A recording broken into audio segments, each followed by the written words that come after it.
మేము సింగరేణి వాళ్ళు, మాకు ఈ టీం లంచ్లు తెలియవు. మేము అనుకున్నావా ఈ ఆట దిగాల్సిందే. ఇది మాకు అలవాటు పడిన సాంప్రదాయం.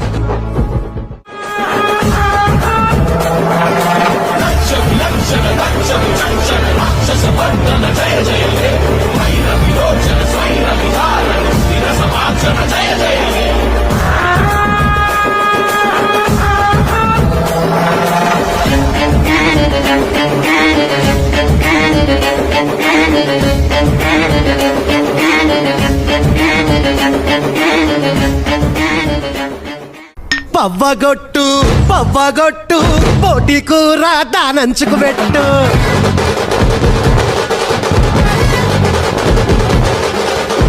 బండుగొట్టు బండుగొట్టు వాడకట్టు లేసుకెట్టట్టు గుద్దితే చూసుకో అర్ధ షేరు గజ్జల